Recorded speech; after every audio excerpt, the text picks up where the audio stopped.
Top Spot is brought to you by Coke.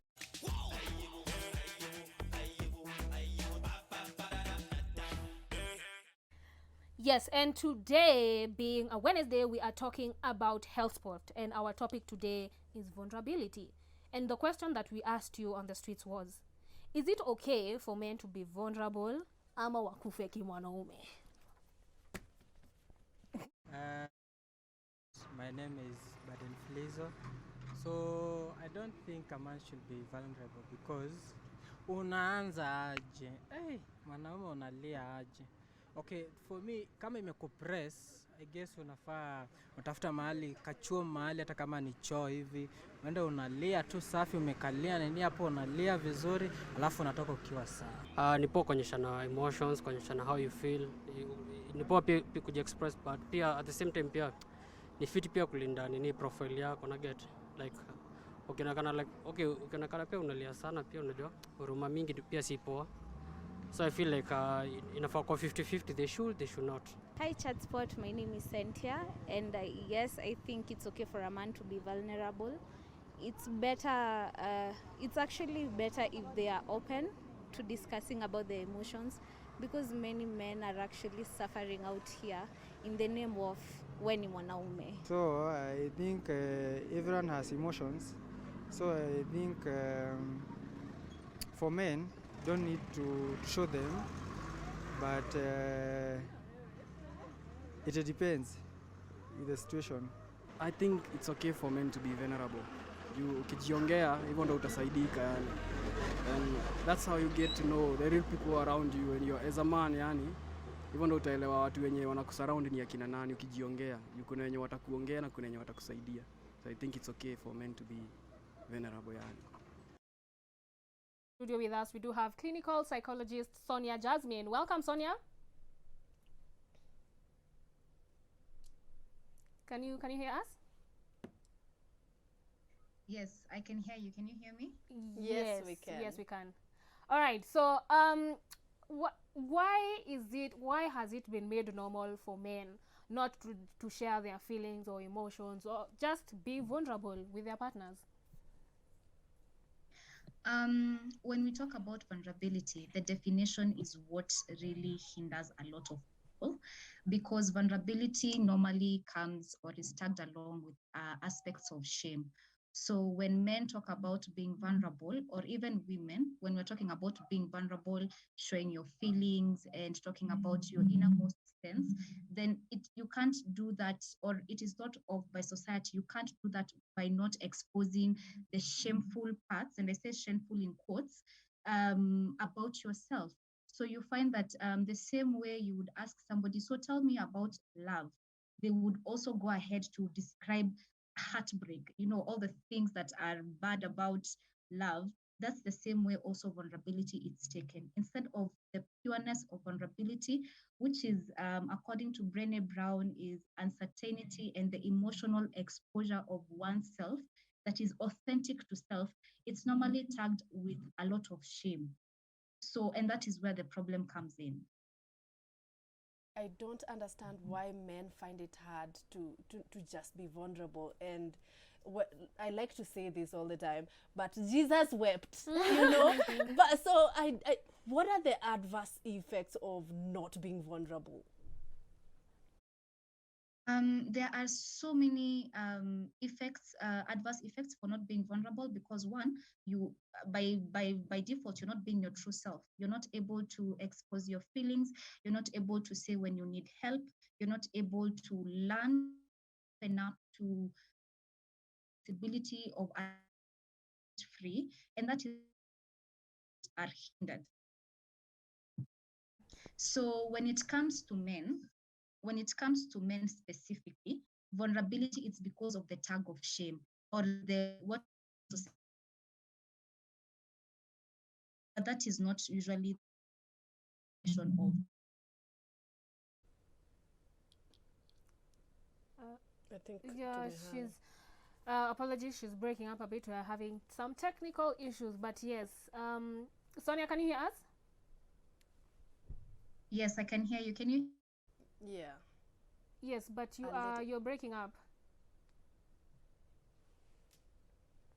Okay, let's continue with the discussion as we hope she will join us, again. So Yeah, and of ladies. course they can also give their feedback. 111 is the SMS line.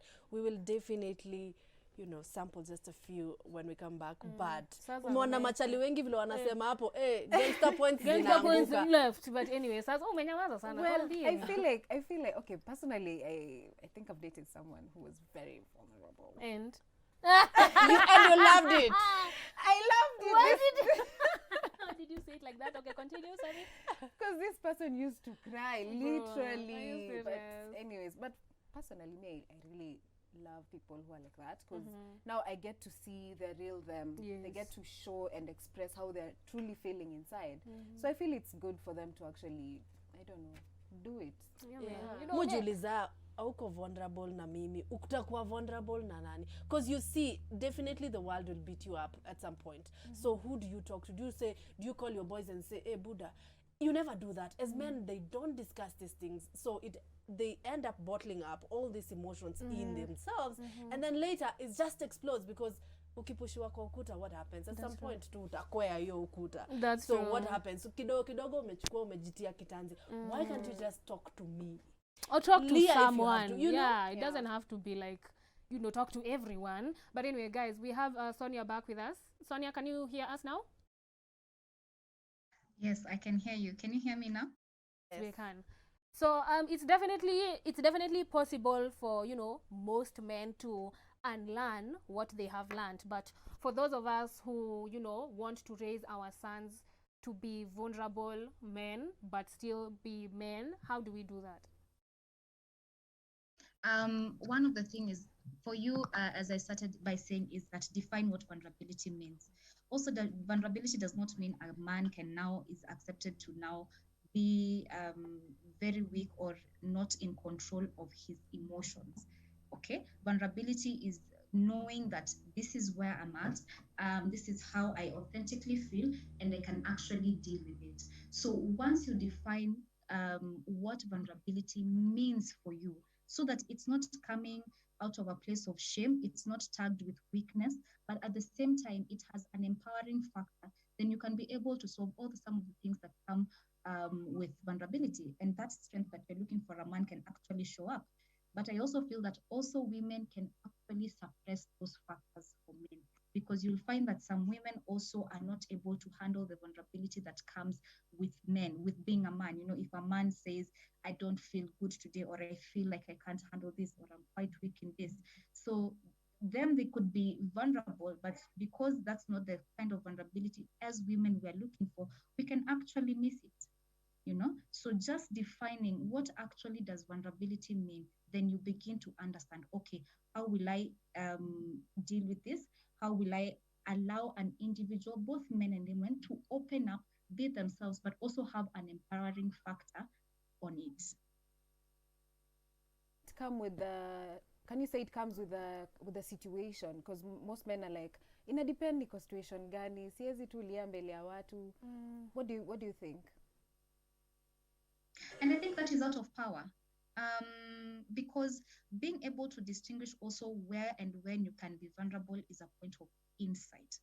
Okay, so again, knowing that vulnerability, you can expose it, but also having that insight that vulnerability be accepted here is also a point of power.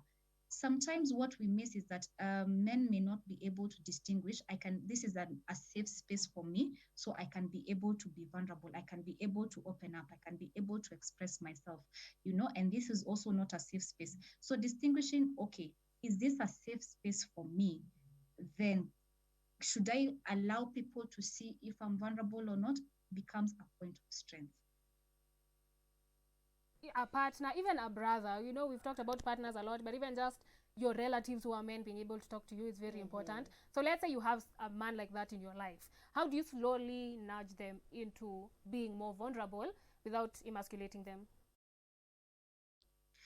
First, it starts by you can allow them to understand what vulnerability is. But secondly, it's more important for you to know that you cannot ideally change this man. Yeah, that yes, you can do your part of psychoeducating them that this is what is vulnerable. I will create a safe space for you.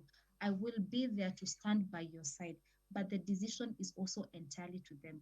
And this can be tied up to so many things because a man can be coming up from a background that doesn't really support, and he has never known how it is to be ideally vulnerable in whatever vulnerability means for each and every individual. So it's allowing, okay, what are you introducing to the table? How do you define vulnerability for him? And then he will be the one to decide. But making him be vulnerable, that is entirely his responsibility. But Sonia, do you want to mean that people cannot unlearn and relearn some attributes of, you know, like just being vulnerable? Is it something you can't really learn? You can, and that's a very good question, Nana. You can learn and unlearn certain things about behavior, and that is why when we talk about learning and unlearning, it's the individual themselves to do. So, for example, if you tell me that this is what vulnerability is, it's being there's that risk of exposing yourself to me. There's that risk of me understanding very parts of you that nobody else has seen, but it is up to me to decide, will I take this route? Will I unlearn all the generational things that have been taught in my family? Will I take this and actually start practicing it? So it becomes an individual's responsibility, but definitely it can be learned. Right. Okay, great. Thank you so much, Sonia. Thank you for joining us. All right, guys, we need to take a short commercial break. We'll be right back.